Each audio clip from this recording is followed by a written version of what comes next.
నమస్కారం అమరావతి న్యూస్ కి స్వాగతం. ఈనాటి వార్తా విశేషాలు. ఎంతో ఘనచరిత్ర కలిగిన గుంటూరు నగరానికి రాజధాని అమరావతికి ప్రధాన నగరంగా ఉన్న గుంటూరుకి రాష్ట్ర ప్రభుత్వం గుర్తింపు ఇవ్వకపోవడం బాధాకరమని ప్రముఖ పారిశ్రామికవేత్త టీడీపీ నాయకులు ఏలూరి ప్రసాదరావు ఆవేదన వ్యక్తం చేశారు. ఈ మేరకు పట్టాభిపురంలో ఉన్న తన కార్యాలయంలో ఏర్పాటు చేసిన మీడియా సమావేశంలో ఆయన మాట్లాడారు. గుంటూరు పరిసర ప్రాంతాలలో 25,000 మంది ఎన్ఆర్ఐలు ఉన్నారని, వ్యాపారంగా కూడా గుంటూరు ప్రసిద్ధి చెందిందని పేర్కొన్నారు.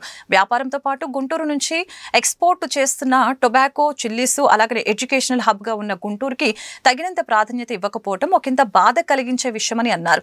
ఈ నేపథ్యంలో అభివృద్ధికి అంబాసిడర్ అయిన చంద్రబాబు నాయుడు ఈ విషయంపై సమగ్రంగా ఆలోచించి రాజధాని అమరావతికి గుంటూరును అనుసంధానం చేయాలని కోరారు. 38,000 ఎకరాలు పైసా ఇన్వెస్ట్మెంట్ లేకుండా ఫ్రీ సపోర్టబుల్గా రాజధాని అభివృద్ధికి సపోర్టబుల్గా ఈ విధంగా భూములు వాళ్ళకుండా తాత ముత్తాతల నుంచి వచ్చిన భూములు మొత్తం త్యాగం చేసి రాజధాని అభివృద్ధి కొరకు, రాజధాని రాష్ట్ర అభివృద్ధి కొరకు మా వంతు సహాయంగా అని చెప్పి వాళ్ళు ఎంతో ఆనందంతో ఈ విధంగా ఇచ్చారు.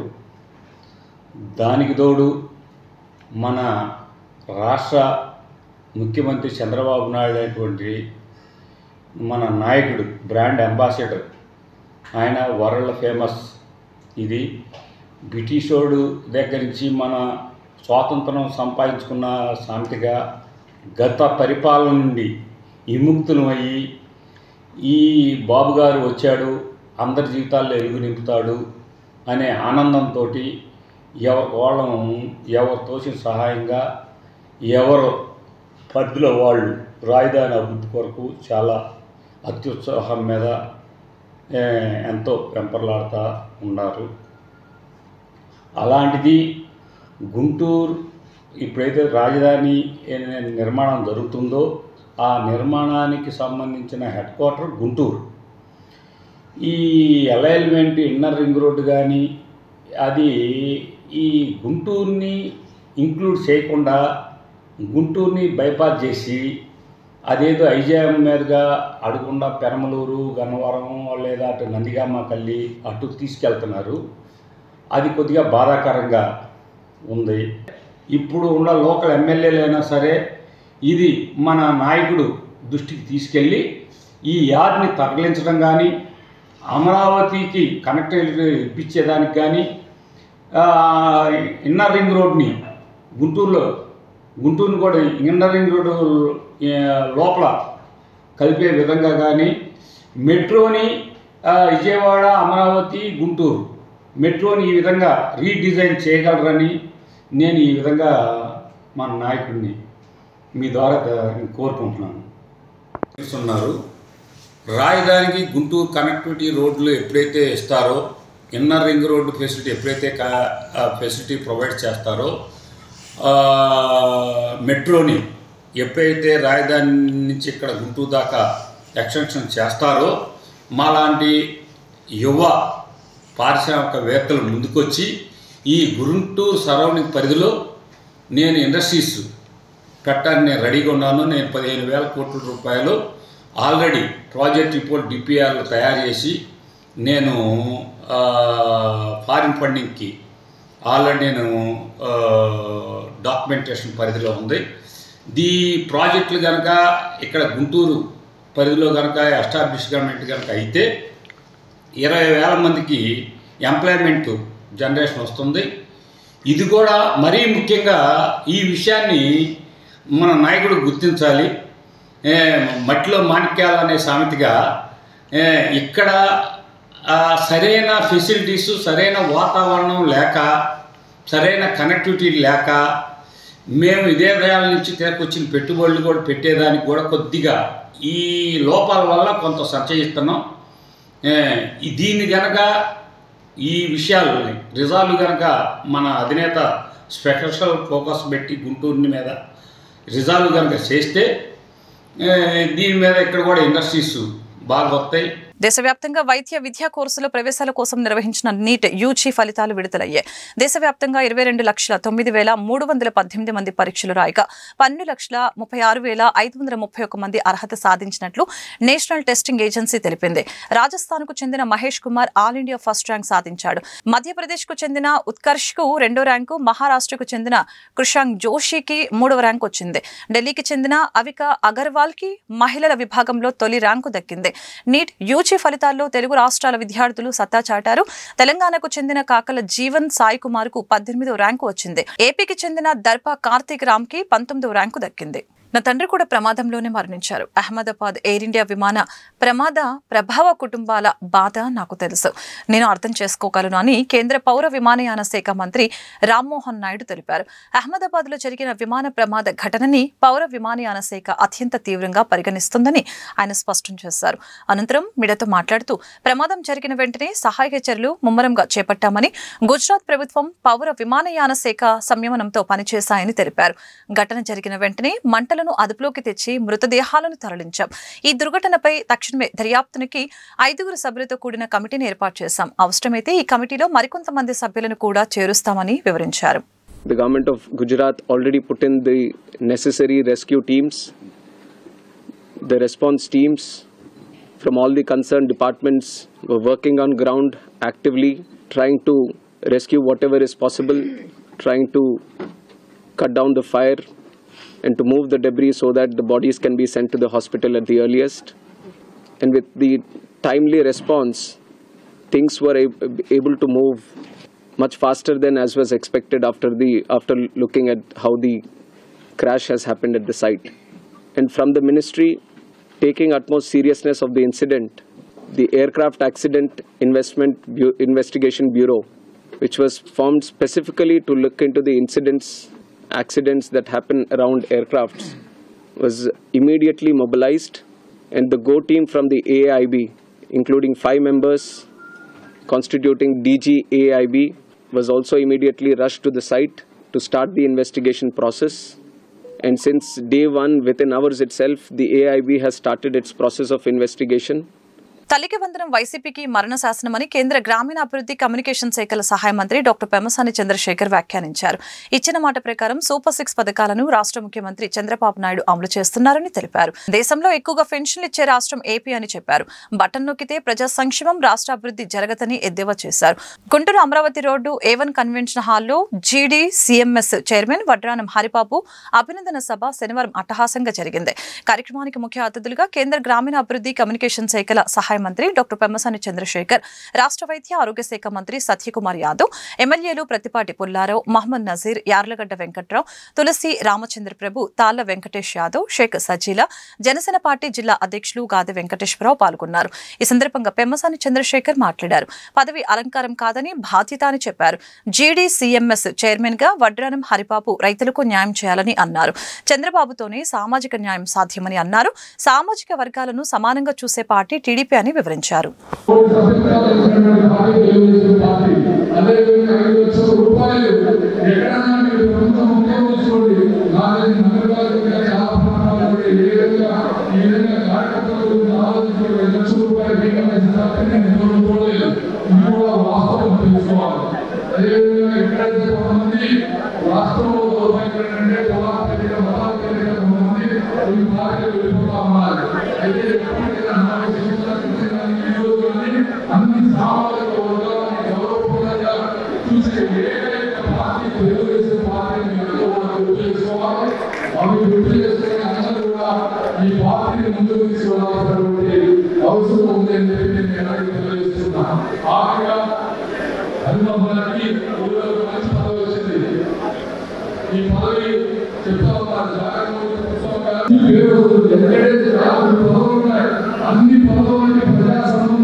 అదేవిధంగా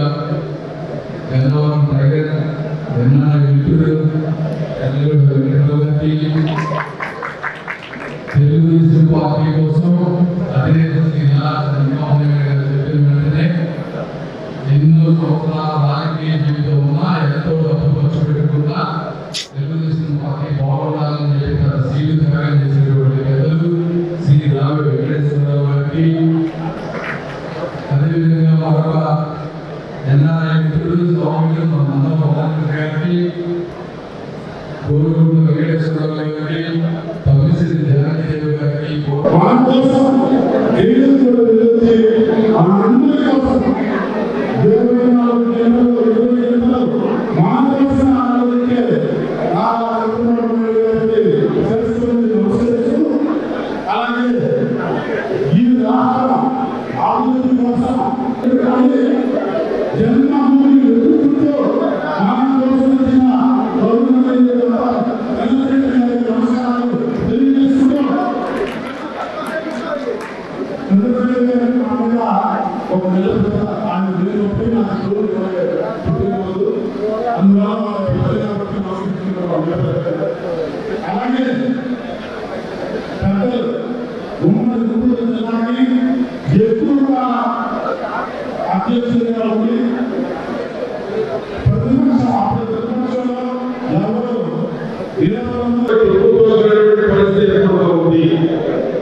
రక్తదానం చేయటం సామాజిక బాధ్యతగా నేటి యువతరం స్వీకరించాలని రాష్ట్ర వైద్య ఆరోగ్య శాఖ మంత్రి సత్యకుమార్ యాదవ్ పిలుపునిచ్చారు. రక్తదానం ద్వారా ప్రాణదానం చేసే శక్తి మన చేతుల్లోనే ఉందని చెప్పారు. ఒక యూనిట్ రక్తం ద్వారా ముగ్గురిని కాపాడుకోవచ్చని చెప్పారు. అపోహలు వీడి రక్తదానం చేస్తే రక్తదాతకు రక్తహీనతకు చాలా ఉపయోగపడుతుందని చెప్పారు. ఇండియన్ రెడ్ క్రాస్ సొసైటీ ఆధ్వర్యంలో శనివారం వరల్డ్ బ్లడ్ డోనర్స్ డే కార్యక్రమం గుంటూరు జెడ్పీ రోడ్లోని భారతీయ విద్యాభవన్లో జరిగింది. కార్యక్రమానికి ముఖ్య అతిథిగా వచ్చిన రాష్ట్ర వైద్య ఆరోగ్య శాఖ మంత్రి సత్యకుమార్ యాదవ్ బ్లడ్ డొనేషన్ క్యాంపును ప్రారంభించారు. ఈ సందర్భంగా ఆయన మీడియాతో మాట్లాడారు. రాష్ట్ర ప్రభుత్వం 10 లక్షల యూనిట్ల బ్లడ్ సేకరణ లక్ష్యంగా పెట్టుకుందని చెప్పారు. రెడ్ క్రాస్ సొసైటీ ద్వారానే 20% బ్లడ్ సేకరణ జరుగుతుందని అన్నారు. స్వచ్ఛంద రక్తదాన శిబిరాలు నిర్వహించడంలో రెడ్ క్రాస్ సొసైటీ చేస్తున్న సేవలను ఆయన కొనియాడారు. వరల్డ్ బ్లడ్ డోనర్స్ డే సందర్భంగా, ప్రపంచ రక్తదాతల దినోత్సవం సందర్భంగా శుభాకాంక్షలు. వాళ్ళ రక్తదానం అనేది ఎంత ముఖ్యమైందో మనందరికీ తెలుసు. కార్ల్ ల్యాండర్స్టైన్ అనే ఒక సైంటిస్ట్ ఎవరైతే ఈ రక్తంలో గ్రూపులను కనుక్కున్నారో 1868 జూన్ 14 వారు జన్మించారు. వారి జన్మదినం సందర్భంగా జూన్ 14వ తేదీని ప్రపంచ రక్తదాతల దినోత్సవంగా వరల్డ్ హెల్త్ ఆర్గనైజేషన్ జరుపుకుంటా ఉంది. ప్రతిదానికి ఇవాళ ప్రత్యామ్నాయం కానీ లేదా డూప్లికేట్స్ కానీ కనుగొనడం జరిగింది, కానీ ఆ సృష్టి రక్తానికి ప్రత్యామ్నాయంగా కానీ లేదా వాటికి డూప్లికేట్ కనుగొనడానికి అవకాశం ఇవ్వలేదు.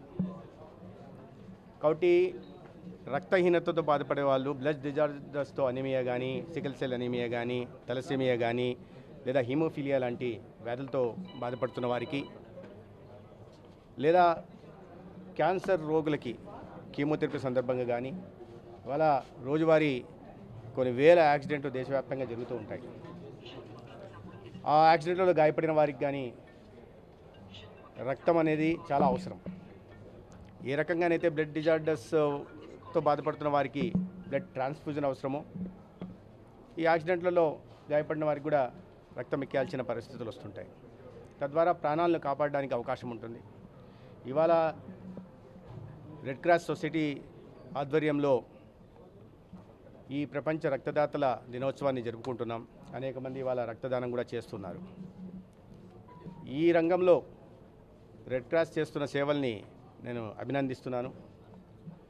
రాష్ట్రంలో 231 బ్లడ్ సెంటర్స్ ఉంటే దాంట్లో ప్రభుత్వం వైపు నుంచి 52, ఎన్జిఓల ద్వారా ఒక 79, ప్రైవేటు రంగంలో ఒక 80 ఉంటే రెడ్ క్రాస్ ఒక 20 బ్లడ్ సెంటర్లను నడుపుతూ ఉంది. దాదాపు 7 బ్లడ్ సెంటర్లో బ్లడ్ ట్రాన్స్ఫ్యూషన్ కూడా చేస్తూ ఉంది.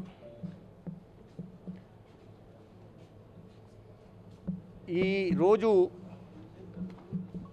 మన రాష్ట్రంలో సంవత్సరానికి 5,30,000 దాకా 5,33,000 యూనిట్స్ అవసరమైతే దాంట్లో సంవత్సరానికి 1,10,000 రెడ్ క్రాస్ సంస్థనే సేకరిస్తూ ఉంది. వాలంటీర్స్ ద్వారా, ముందుకు వస్తున్న రక్తదాతల ద్వారా. అంటే దాదాపు 20% రక్త సేకరణ రెడ్ క్రాస్ ద్వారా జరుగుతుందంటే రెడ్ క్రాస్ ఈ రంగంలో చేస్తున్న సేవలను మనం ప్రత్యేకంగా గుర్తించాల్సిన అవసరం ఉంది. ప్రభుత్వ పరంగా చర్యలు చేపడుతున్నప్పటికీ అనేక ఎన్జిఓలు, ఇటువంటి సంస్థలు కూడా ఈ విషయంలో ముందుకు రావాల్సిన అవసరం ఉంది. ఒక యూనిట్ రక్తం 3 ప్రాణాలని కాపాడుతుంది. వాస్తవానికి మన దేశంలో 1,46,00,000 యూనిట్లు అవసరమైతే వార్షిక సంవత్సరానికి ఇంకా 10 లక్షల యూనిట్లు మనం తక్కువ పడి ఉన్నాం. మన రాష్ట్రంలో కావాల్సిన 5,33,000 ఉంటే 7 లక్షల యూనిట్ దాకా సేకరిస్తున్నాం. దాన్ని కాస్త 10 లక్షల దాకా తీసుకెళ్లాలనే ప్రయత్నం మనం చేస్తున్నాం. మన రాష్ట్రంలో కాస్త అవగాహన ఎక్కువ ఉంది. ఎన్జిఓలు కూడా కాస్త వాటి భాగస్వామ్యం వహిస్తున్నాయి. ప్రజల్లో కూడా అవగాహన, వాలంటీర్లు కూడా ముందుకు వస్తున్నాయి. కాబట్టి సేకరణ మన రాష్ట్రంలో కాస్త ఎక్కువ జరుగుతూ ఉంది.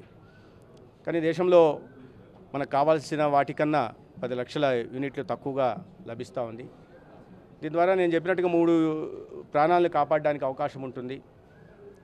అదే సమయంలో రక్తదానం చేయడం వల్ల దాతకు కూడా ఉపయోగకరంగా ఉంటుంది.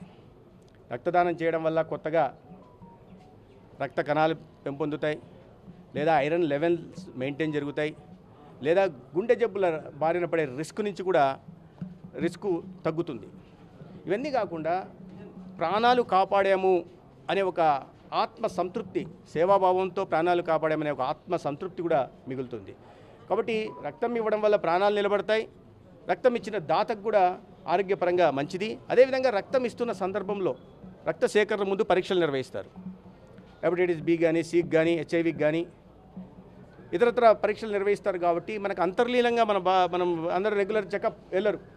కాబట్టి రక్తదానం చేయడానికి వెళ్ళినప్పుడు పరీక్షలు నిర్వహించడానికి మీరు రక్తం ఇస్తే దాంట్లో పరీక్షలు నిర్వహిస్తారు. కాబట్టి అంతర్లీనంగా ఏమైనా వ్యాధులు ఉన్నాయా అనే విషయం కూడా బయటపడుతుంది. కాబట్టి ఏ రకంగా చూసినా కూడా రక్త గ్రహీతకి, రక్తదాతకి దీనివల్ల లాభం జరుగుతుంది. కాబట్టి అనేక మంది ముందుకు రావాల్సింది. మన రాష్ట్రంలో సగటున అనీమియా కేసులు గిరిజన ప్రాంతాల్లో చాలా ఎక్కువ ఉన్నాయి. సగటున సికిల్ సెల్ అనీమియా లేదా తలసేమియా లేదా హిమోఫిలియా సగటున 2,000 మంది బ్లడ్ ట్రాన్స్ఫ్యూజన్ చేసుకోవాల్సిన అవసరం ఉంది. ఈ దేశంలో ప్రతి 2 నిమిషాలకి ఒక బ్లడ్ ట్రాన్స్ఫ్యూజన్ జరుగుతూ ఉంది. దాన్ని బట్టి ఎంత అవసరం ఉందో మనం అర్థం చేసుకోవాల్సింది. ప్రతిరోజు మన దేశంలో అవసరం ఏంటంటే ప్రతిరోజు 43 నుంచి 44,000 యూనిట్లు రక్తం అవసరం ఉంటుంది. కాబట్టి దాన్ని వాలంటీర్లు ముందుకు రావాల్సింది. యువత ముఖ్యంగా దీని మీద అవగాహన కల్పించుకోవాల్సింది. అనేక సంస్థలు, ఎన్జిఓలు ఇవాళ అవగాహన కార్యక్రమాలు చేపడుతున్నాయి. దాని ద్వారా జరిగే ప్రయోజనాల గురించి జరుగుతున్నాయి. ప్రాణం నిలబెట్టడం మీద దాని ద్వారా లభించే ఆత్మ సంతృప్తి కూడా తెలియజెప్పే ప్రయత్నం చేస్తున్నాం. ప్రభుత్వ పరంగా కూడా మరింత విస్తృతపరిచే ప్రయత్నం చేస్తాం. అదేవిధంగా అనేక చోట్ల కూడా ఇప్పుడు కొత్తగా బ్లడ్ బ్యాంకులను కూడా ప్రభుత్వ రంగంలో కూడా పెంచే ప్రయత్నం చేస్తున్నాం. అందరూ కూడా ఈ అవగాహన పెంచుకొని ఒక రోజు మాత్రమే కాకుండా, ఒక రోజు కోసం కాకుండా సంవత్సరంలో ఎప్పుడు అవకాశం ఉంటే ప్రతి 3 నెలలకు ఒకసారి ఇవ్వడానికి అవకాశం ఉంది. ఎవరైనా సరే కొద్దిగా దీనికి కావాల్సిందల్లా 18 సంవత్సరాల నుంచి 25 లోపల వయసు ఉంటే చాలు. కొద్దిగా 50 కిలోల బరువు ఉంటే చాలు. ఎక్కడికైనా ఏ రక్త సేకరణ కేంద్రానికి వెళ్ళినా రక్త పరీక్షలు నిర్వహించి రక్తం ఇవ్వడానికి అవకాశం ఉంటుంది. వృద్ధ మహిళల్ని టార్గెట్ చేస్తూ చైన్ స్నాచింగ్ కి పాల్పడుతున్న షేక్ అమీర్ అనే ముద్దాయిని గుంటూరు పోలీసులు అరెస్టు చేశారు. అతని వద్ద నుండి 30 లక్షల విలువైన బంగారు ఆభరణాలు స్వాధీనం చేసుకున్నారు. గుంటూరు జిల్లా ఎస్పీ కార్యాలయంలో శనివారం ఏర్పాటు చేసిన మీడియా సమావేశంలో SP Satish Kumar chain snatcher arrest వివరాలను వెల్లడించారు. చోరీ చేసిన బైకులను ఉపయోగించి వృద్ధ మహిళల్ని లక్ష్యంగా చేసుకుని చైన్ స్నాచింగ్స్ కి షేక్ అమీర్ పాల్పడుతున్నాడని చెప్పారు. ముఖానికి ముసుగు వేసుకుని ఇప్పటికీ 22 దొంగతనాలు చేసినట్లు చెప్పారు. గుంటూరులో నేరాల నియంత్రణకి నిఘాను పటిష్టం చేశామని ఎస్పీ ప్రకటించారు. సెప్టెంబర్ 22 నుంచి ఈ చైన్ స్నాచింగ్ అనేది మనం ఆల్మోస్ట్ 20th మే వరకు ఈ లాస్ట్ ఒక 7-8 monthsలో కొన్ని స్నాచింగ్ కేసెస్ జరిగాయి. ఈ స్నాచింగ్ కేసెస్లో మనకు క్లూజ్ వచ్చింది. అంటే ఫుల్ మాస్క్ వేసుకుంటున్నారు, క్యాప్ వేసుకుంటున్నారు, బైక్ నంబర్ ప్లేట్ లేకుండా బైక్ వెళ్తుంది. కొంచెం క్లూస్ని కలెక్ట్ చేయడం జరిగింది. ఈ అఫెన్సెస్ కూడా ఒక్క చోట్ల జరగట్లేదు. ఈస్ట్ సబ్ డివిజన్లో పోలీస్ స్టేషన్లో 3 పోలీస్ స్టేషన్లో కూడా జరిగింది. వెస్ట్ పోలీస్ స్టేషన్లో నగరంపాలెం తప్ప రిమైనింగ్ 2 పోలీస్ స్టేషన్లో జరిగింది. తర్వాత నల్లపాడులో జరిగింది. Last offence Nallapadu. Maximum offence అన్నీ కూడా మనకి ఆఫ్టర్నూన్ టైంలో 12 to 2 మ్యాక్సిమం అఫెన్స్. ఆఫ్టర్నూన్ టైంలో ఏజ్డ్ ఉమెన్ని బేస్ చేసుకుని ఇది చేయడం జరిగింది. సో క్లూ ఉండి కూడా ఈ మాస్క్ వేసుకోవడం, క్యాప్ వేసుకోవడం, బండి నెంబర్ లేకపోవడం వల్ల మనం కొంచెం టఫ్ అయింది కేస్ డిటెక్షన్. తర్వాత కొన్ని టెక్నికల్ ఎవిడెన్సెస్, తర్వాత పాత అఫెండర్స్ వెరిఫికేషన్ చెప్పేసి సో కొన్ని ఇన్వెస్టిగేట్ చేయడం వల్ల కేసు డిటెక్ట్ అయింది. So additional SP crimes, DSP, తర్వాత మన సిఐ అనురాధ, సిఐ అల్తాఫ్, శ్రీనివాస్ అని చెప్పేసి ఒక సెపరేట్ టీం దీనిపైన వర్క్ చేశారు. కేసు డిటెక్ట్ అయింది. Over period of this 8 months 7 snatching అఫెన్సెస్లో ఇన్వాల్వ్ అయ్యారు. 1 or 2 బైక్ అఫెన్సెస్లో కూడా ఉన్నారు. సో దీనికి ఏంటంటే 7 అఫెన్సెస్ కూడా 300 grams worth of gold of 30 lakhs ని మనం ఇంపాక్ట్ రికవరీ చేయడం జరిగింది. ఈ అఫెండర్ సింగిల్ అఫెండర్. మన క్లూస్లో కూడా ఇద్దరు వెనకొకరు కూర్చొని చేయడం అనేది లేదు. సింగిల్ అఫెండరే చేస్తారు. వాళ్ళ బైక్ నడుపుకునే ఇలాగ లాగేస్తారు. యాక్చువల్లీ వీడియోస్ కూడా ఉన్నాయి మన దగ్గర ఎవిడెన్స్కి. సో దీంట్లో ఏంటంటే ఈ వ్యక్తి పేరు అమీర్ బేగ్ అలియాస్ జోహరి. ఈ వ్యక్తి మనకి Anantapeta first line old Guntur లిమిట్స్లో ఉన్నవాడు. 40 సంవత్సరాలు. ఈ వ్యక్తి గతంలో కూడా 22 స్నాచింగ్ కేసెస్ ఉంది. అంటే ఈ వ్యక్తి లాస్ట్ 2024 ముందు ఒక 2-3 years ఏమి అఫెన్సెస్లో ఇన్వాల్వ్ అవ్వట్లేదు. మళ్ళీ ఎప్పుడు ఫినాన్షియల్ పరంగా ఆ వ్యక్తికి ఇబ్బంది వచ్చిందో మళ్ళీ స్టాప్ చేశారు. యాక్చువల్లీ ఈ వ్యక్తి పైన గతంలో సస్పెక్ట్ షీట్ కూడా ఉంది. సో దీంట్లో ఏంటంటే ఈ వ్యక్తి కొన్ని అంటే ఎగ్జాక్ట్గా చెప్పాలంటే 3 మోటార్ సైకిల్ కేసులు ఉన్నారు. దాంట్లో ఒకటి కూడా మనం రికవరీ చేశాము, ఇంకా 2 దొరకట్లేదు. సో ఇది కేస్ డీటెయిల్స్ అనమాట. సో ఈ కేసు పైన అంటే మన స్నాచింగ్ పైన ఎక్కువ ఫోకస్ చేస్తున్నాము. నేను గతంలో కూడా చెప్పాను. సో దాని పరంగా ఈ కేసు సెపరేట్ టీం పెట్టుకుని మనము టైము, టార్గెట్ విక్టిమ్ ఎవరు, ఏ కైండ్ ఆఫ్ అఫెన్స్ అనేది ఈజీగా లేకపోయినా సిస్టమాటిక్గా చేయడం వల్ల ఈరోజు ఈ కేసు అనేది డిటెక్ట్ అయింది. 300 grams రికవరీ అయింది. కేడిఎం బంగారమే మొత్తము రికవర్ చేసాం. ఈడు ఫస్ట్ అఫెన్స్ స్టార్ట్ చేసింది అమీర్ బేగ్ అనే అతను 2006లో స్టార్ట్ చేశాడు. పెయింటర్గా పనిచేస్తాడు. ఇతను పెయింటర్గా పనిచేసినప్పుడు ఫస్ట్ ఇంట్లో దొంగతనం చేస్తాడు. ఇంట్లో పెయింట్ వేయడానికి వెళ్ళినప్పుడు 380 కాకపోయినా కూడా వాళ్ళు ఫోన్లు చేసి మాకు బాగా పిలవనంపారు. బాగా చాలా మేడం గారు అయితే మాకు చాలా అసలు ఆనందంగా ఇచ్చింది. అది నాకు ఒక అమ్మాయిది కూడా పోయింది, అయినా వచ్చింది. అనుకోలేదు.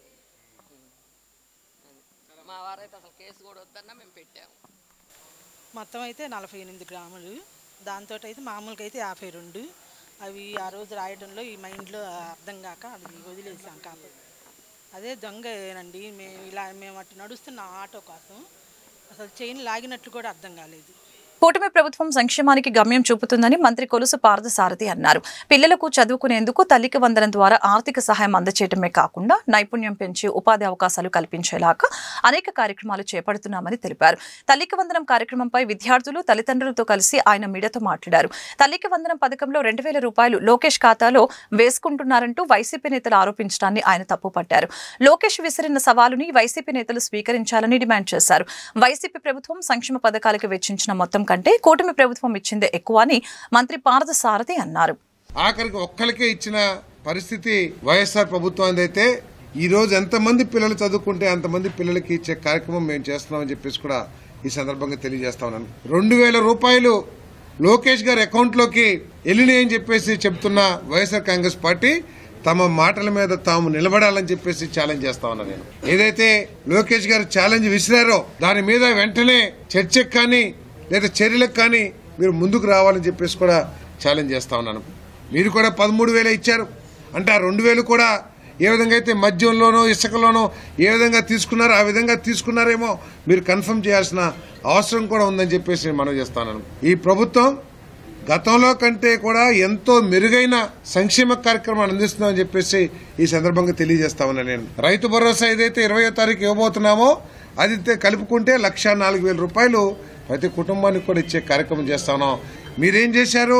Manifesto Bhagavad Gita, manifesto Bible, manifesto Quran అని చెప్పేసి ఏదైతే చెప్పారో దానికి లిమిట్ అయిపోయి రాష్ట్రాన్ని రాష్ట్ర ప్రజల్ని గాలికి వదిలేసిన మాట వాస్తవా కాదా అని చెప్పేసి నేను ప్రశ్నిస్తూ ఉన్నా. నేను మీ సంక్షేమ కార్యక్రమానికి ఒక గమ్యాన్ని ఎక్కడైనా సరే చూపించారా ప్రజలకని చెప్పేసి అడుగుతా ఉన్నాను. నేను ఈ రోజు ఇప్పటికే 7 లక్షల కోట్ల రూపాయలు 6.5 లక్షల నుంచి 7 లక్షల కోట్ల రూపాయలు పెట్టుబడులు తీసుకొచ్చి వాటి ద్వారా పనులు కూడా ప్రారంభించి 2 సంవత్సరాల్లో 4 లక్షల మందికి ఉద్యోగ అవకాశాలు కల్పించే కార్యక్రమాల్ని ఈ ప్రభుత్వం చేసింది. అంటే మేము చేసే సంక్షేమ కార్యక్రమాలకు కూడా ఒక గమ్యాన్ని చూపిస్తా ఉన్నాం. సాక్షిలో జరిగిన డిబేట్ లో రాజధాని ప్రాంతం మహిళల్ని కించపరిచేలాగా వ్యాఖ్యలు చేసిన సీనియర్ జర్నలిస్టులు కృష్ణంరాజు, కొమ్మినేని శ్రీనివాసరావు, సజ్జల రామకృష్ణారెడ్డిపై అమరావతి జేఏసీ కన్నెర చేసింది. ఈ వ్యాఖ్యల నేపథ్యంలో ఇప్పటి వరకు జగన్మోహన్ రెడ్డి, భారతిరెడ్డి మహిళలకు క్షమాపణ చెప్పకపోవడం దుర్మార్గమని ఆక్షేపించారు. రాజధాని ప్రాంతంపై విషం చిమ్ముతున్న సాక్షి దినపత్రిక టీవీని తక్షణమే బ్యాన్ చేయాలని డిమాండ్ చేశారు. గుంటూరు లాడ్జీ సెంటర్లో శనివారం అమరావతి జేఏసీ ఆధ్వర్యంలో ఆత్మ గౌరవ దీక్ష జరిగింది. ఈ సందర్భంగా సుధాకర్ రావు, వాణి, వీరారెడ్డి, గాయత్రి మాట్లాడారు. జగన్, భారతిరెడ్డిలు చరిత్రహీనులుగా మారకుండా ఉండాలంటే మహిళా లోకానికి బేషరతుగా క్షమాపణ చెప్పాలని డిమాండ్ చేశారు. అప్పటిదాకా ఆత్మ గౌరవ దీక్ష కొనసాగుతుందని ప్రకటించారు. అసభ్యకరంగా అత్యంత నీచమైనటువంటి భాషలో అమానవీయమైనటువంటి రీతిలో మాట్లాడి అటువంటి డిబేట్ని ప్రోత్సహిస్తున్నటువంటి సాక్షి యజమానురాలైనటువంటి భారతిరెడ్డి గారు ఇప్పటి వరకు క్షమాపణ చెప్పలేదు. అంటే మీలో ఎంత కరుడు గట్టిన నిరంకుశత్వం ఉందో దీన్ని బట్టి అర్థమవుతుంది.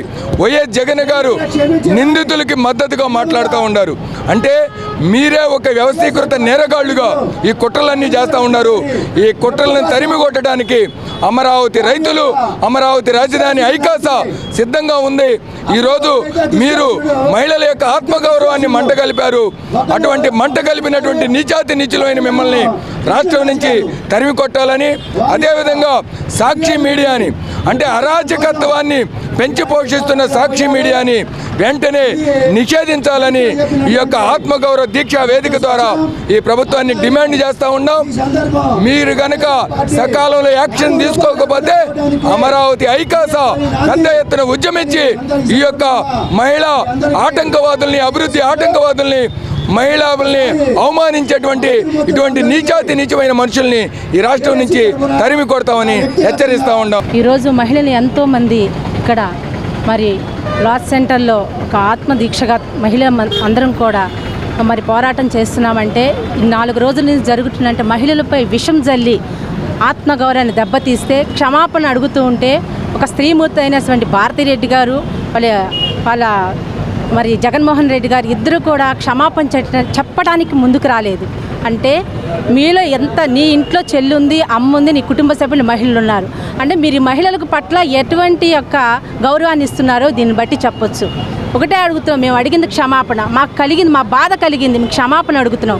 రోడ్ల మీదకి వచ్చి ఈ విధంగా బాధపడుతున్నా కూడా నువ్వు ముందుకు వచ్చి ఈ రోజుకి కూడా నువ్వు క్షమాపణ చెప్పలేదంటే మేము నిన్నేమనుకోవాలి అంటే ఇక్కడ కూటమి ప్రభుత్వం వెలుగులోకి వచ్చి మరి అభివృద్ధికి తోడ్పడుతుంటే దాన్ని తట్టుకోలేక కొమ్మినేని శ్రీనివాసరావు కానీ మరి కృష్ణం రాజు కానీ సజ్జల కానీ మీ వాళ్ళు ఎవరైతే ఉన్నారో వాళ్ళందరూ మమ్మల్ని అడ్డు పెట్టుకొని సాక్షి వేదికపై డెబిట్లు రాసుకొని వచ్చి మహిళను కించపరిచినట్టు ఇప్పుడు మాట్లాడుతుంది. ఇప్పటికి కూడా నువ్వు వచ్చి అది తప్పు అని చెప్పట్లేదంటే నీకు మహిళల పట్ల ఉన్నటువంటి ఎటువంటి ఉద్దేశం ఉందని భారతిరెడ్డి గారిని అడుగుతున్నాం. ఒకటే చెప్తున్నాం, ఈరోజు ప్రపంచ అగ్రరాజ్యంలో మన రాజధాని అమరావతి ఇక్కడ ఉందంటే ఈరోజు మహిళల యొక్క పోరాట పటిమ వల్లే, వాళ్ళ యొక్క స్ఫూర్తి వల్లే, మా యొక్క పోరాట దీక్ష వల్లే ఈరోజు రాజధాని. అటువంటి రాజధాని అప్రతిష్ట పాలు చేయాలని నీ ముఖ్య ఉద్దేశాన్ని నీకు వ్యతిరేకిస్తున్నాం. నీ యొక్క ఉద్దేశాన్ని మేము వ్యతిరేకిస్తున్నాం. మీ పార్టీని ఈ రోజున అందరూ చేదరించుకునే పరిస్థితి వస్తుంది. ఈ రోజున సుప్రీంకోర్టు బెయిల్ ఇచ్చినంత మాత్రానే మీరు తప్పు చేసినట్టు కాదండి. అక్కడ ఆయన 30 సంవత్సరాలు అనుభవం ఉంది, కానీ వాళ్ళ ఇంట్లో కూడా ఆడవారు ఉన్నారు. వాళ్ళ గౌరవించడం చేత కాదా? వాళ్ళ ఇంట్లో గౌరవించే వాళ్ళు రాష్ట్రానికి ఏం గౌరవిస్తారండి? ఒక సాక్షి పేపర్ కానీ, జగన్మోహన్ రెడ్డి గారు కానీ, భారతిరెడ్డి గారు కానీ ఈ రోజుకైనా చేసిన తప్పును ఒప్పుకొని దాన్ని దిద్దుకొని అందరికి క్షమాపణ చెప్పి. అది లచ్చనగుడిపూడి గ్రామం అండి. నా పేరు గాయత్రి. జై అమరావతి, జై జై అమరావతి. ఈ వారం రోజులు ఏదైతే చేశారో జగన్మోహన్ రెడ్డి కానీ వాళ్ళ వ్యాఖ్యలు చాలా జుగుప్సాకరమైనగా ఉన్నాయి. ఆ వ్యాఖ్యల్ని వాళ్ళు విరమించుకొని వాళ్ళు క్షమాపణ చెప్పి వెంటనే మా రాజధాని మహిళలను అవమానించిన తీరుని చాలా బాధాకరమైన విషయము. దీని మీద వీళ్ళు స్పందించి వెంటనే భారతిరెడ్డి కానీ జగన్మోహన్ రెడ్డి కానీ వెంటనే క్షమాపణ చెప్పకపోతే చాలా చరిత్రహీనులైపోతారు. చరిత్రహీనులుగా మిగిలిపోతారు. ఈ పద్ధతిని మానుకోకపోతే భవిష్యత్తులో ఈ 11 సీట్లు కూడా జగన్మోహన్ రెడ్డికి ఉండవేమోనని అది గుర్తుంచుకోవాలి. అవినీతికి కేర్ ఆఫ్ అడ్రస్ జగన్ అని రాష్ట్ర వైద్య ఆరోగ్య శాఖ మంత్రి సత్యకుమార్ యాదవ్ ఆరోపించారు. ఆయన అవినీతి గురించి మాట్లాడుతూ ఉంటే దెయ్యాలు వేదాలు వల్లించినట్లుగా ఉందని ఎద్దేవా చేశారు. ప్రజల్లో వైషమ్యాలు పెంచే విధంగా వైసీపీ నేతలు అసత్య ప్రచారాలు చేస్తున్నారని మండిపడ్డారు. గుంటూరులో మీడియా ప్రతినిధులు అడిగిన ప్రశ్నలకు ఆయన ఘాటుగా స్పందించారు. విమాన దుర్ఘటనలో కేంద్ర విమానయాన శాఖ మంత్రి రామ్మోహన్ నాయుడును రాజీనామా చేయాలని డిమాండ్ చేసే హక్కు వైసీపీ నేతలకు లేదని దుయ్యపట్టారు. ఇలాగైతే వైసీపీ ప్రభుత్వంలో అనేక ప్రమాదాలు జరిగాయని, అప్పటి సీఎం జగన్మోహన్ రెడ్డి రాజీనామా చేశారా అని నిలదీశారు. ఆరోగ్య శాఖలో అవినీతి 65% నుంచి 40% తగ్గించామని చెప్పారు. ఆరోగ్య శాఖ సిబ్బంది బదిలీలు పారదర్శకంగా ఉంటాయని అన్నారు. ఎన్టీఆర్ ఆరోగ్య మిత్ర వైద్య సేవల్లో ఎలాంటి అవకతవకలు జరగటం లేదని స్పష్టం చేశారు. మరి దీనికి ఏం సమాధానం చెప్తారు? మీ 5 సంవత్సరాల పాలనలో 8,000 మంది చనిపోయారు. 10.5% సంవత్సరం ఆత్మహత్యల రేటు పెరిగింది మీ కారణంగా. విద్యా వ్యవస్థ నిర్వీర్యమైంది, ఆరోగ్య వ్యవస్థ పూర్తిగా భ్రష్టు పట్టింది. ఇవన్నీ ఈ రాజకీయాలు కొద్దిగా అందుకనే ఇటువంటి మానసిక స్థితిలో ఉన్నారు కాబట్టే ఆ పార్టీని ప్రజలు తిరస్కరించారు. అయినా అటువంటి రాజకీయాలు మళ్ళీ చేయాలని చూస్తున్నారు. వారి వివేకానికి నేను విజ్ఞతకి వదిలేస్తున్నాను. అమరావతి పేరిట వేల కోట్ల రూపాయలు అవినీతి జరిగింది, దీంట్లో అక్రమాలు పెరిగాయి, అందుకని దాన్ని వైఫల్యాలను కప్పుపుచ్చేందుకే అరెస్టులు జరుగుతున్నాయని మాజీ సీఎం జగన్మోహన్ రెడ్డి అంటారు. జగన్మోహన్ రెడ్డి గారు అవినీతికి ఆయన కేర్ ఆఫ్ అడ్రస్. ఈ ప్రపంచంలో అంత అవినీతి పరుడు ఎక్కడా ఇప్పటిదాకా చరిత్రలో పుట్టలేదు. ఆయన ఇతరుల మీద అవినీతి గురించి మాట్లాడడం, బురద జల్లితే ఇంకా ఏం చెప్పాలా? ఇంకా దయ్యాలు కూడా ఆశ్చర్యపోతాయి. అవి కూడా అటువంటి పరిస్థితి ఉంది. ఆయన అవినీతి ఆరోపణలు చేయడి, ఆయన తన వైఫల్యాల నుంచి అప్పుడప్పుడు తాడేపల్లికి విజిటర్గా వస్తున్నారు, ఎక్కువ భాగం బెంగళూరులో ఉంటున్నారు. తను చేసిన తప్పులు బయటకు వస్తున్నాయి, ప్రజలు న్యాయస్థానాలు వారిని శిక్షిస్తున్నాయి, చట్టం పరిధిలోనే శిక్షలు ఉంటున్నాయి. అయినా ప్రజల్లో ఈ వైషమ్యాలు పెంచే ప్రయత్నం చేస్తున్నారు, అనేక రకాల అసత్య ప్రచారాలు చేస్తున్నారు, ప్రజల మనోభావాలతో ఆడుకునే ప్రయత్నం చేస్తున్నారు. దాని నుంచి ఆయన దృష్టి మరల్చడం కోసం ఈ రకంగా మేము ఆటలు మాట్లాడుతున్నారు. అభివృద్ధి జరుగుతుంటే దాని అవినీతి అంటే ఇంక ఏం చెప్పాలి? మీలాగా ఉత్తి బటన్లు నొక్కి లక్షల కోట్లు ప్రజల మీద భారం పెట్టాలా? రాష్ట్రాన్ని మీరు అంధకారంలోకి నెట్టేసినట్టుగా ఇప్పుడు మళ్ళీ ఒక అంధకారంలోంచి బయటికి తీసుకొచ్చి వెలుతురు వైపు కేంద్ర రాష్ట్ర ప్రభుత్వాలు నడిపిస్తుంటే దాన్ని జీర్ణించుకోలేక ప్రజలు కాస్త సంతృప్తికరమైన జీవితాన్ని గడుపుతుంటే జీర్ణించుకోలేక ఇటువంటి అవాకులు చవాకులు పేరుతున్నారు. ప్రజలు ఆనందంగా ఉండటం నీకు ఇష్టం లేదా జగన్ అని మంత్రి డోలా బాల వీరాంజనేయ స్వామి ప్రశ్నించారు. తల్లికి వందనం పథకంలో ఇంట్లో ఎంతమంది పిల్లలుంటే అంతమందికి 13,000 రూపాయల చొప్పున చెల్లిస్తూ ఉంటే తప్పుడు ప్రచారాలు చేయటం ఏంటని నిలదీశారు. రైతుల పరామర్శ పేరుతో వైసీపీ రౌడీలను తీసుకువచ్చి నిరసన తెలుపుతున్న మహిళలపై దాడి చేయించారని మండిపడ్డారు. దీనిపై జగన్ కనీసం సానుభూతి తెలపకపోగా దొంగ అన్నట్లుగా మాట్లాడటం సిగ్గుచేటని అన్నారు. వైసీపీ గూండాలు దాడులు చేస్తూ ఉంటే ప్రభుత్వం చూస్తూ ఊరుకోవాలా అని మంత్రి డోలా ప్రశ్నించారు. తప్పు చేస్తే ఎవరికైనా చట్ట ప్రకారం శిక్ష తప్పదని హెచ్చరించారు. మాజీ ముఖ్యమంత్రి పొదిలో వచ్చేసి పొగాకు రైతులను పరామర్శిస్తారని చెప్పి వచ్చి జన సమీకరణ చేసే ప్రయత్నాలు చేశాడు. రైతులు నిరసన చెప్తుంటే రాళ్లతోటి చెప్పులతోటి దాడి చేస్తే దొంగలు వెనకేసుకొస్తావా, రౌడీలు వెనకేసుకొస్తావా, మా వాళ్ళ మీద కేసులు పెట్టారంటావా? తప్పు చేసిన వాడు ఎంతటి వాడైనా శిక్షార్హుడే. ఇదేదో పోలీసులు ఏదో చేశారని చెప్పి మాట్లాడడం కరెక్ట్ కాదు. మేము తల్లికి వందనం డబ్బులు ఇస్తే ఎంత నిన్న జనాల్లో చూస్తున్నాం 26,000 39,000 డబ్బులు ఇస్తే తీసుకున్నారని చెప్పేసి చాలా ఆనందంగా ఉంటే డబ్బులు లోకేష్ గారి ఆ ఖాతాలో పోయి చెప్పి మీరు నిమ్మరేస్తారు. ఏ ప్రజలు సంతోషంగా నీకు ఇష్టం లేదా? 5 ఏళ్ళు నేను భరించినట్టు ప్రజల కోసం మంచి కోసం మాట్లాడాల్సింది పోయి రెచ్చగొడతావా? నీ ఉనికి చాటుకునే ప్రయత్నాలు చేస్తున్నావు. ఇవన్నీ చెప్పినా ఈ రాష్ట్ర ప్రజలు నిన్ను నమ్మరనే విషయాన్ని నువ్వు గమనించుకోమని చెప్పేసి నేను నీకు హెచ్చరిక చేస్తాను. వార్తలు ఇంతటితో సమాప్తం. మరొక బులెటిన్ మళ్ళీ కలుద్దాం. నమస్కారం.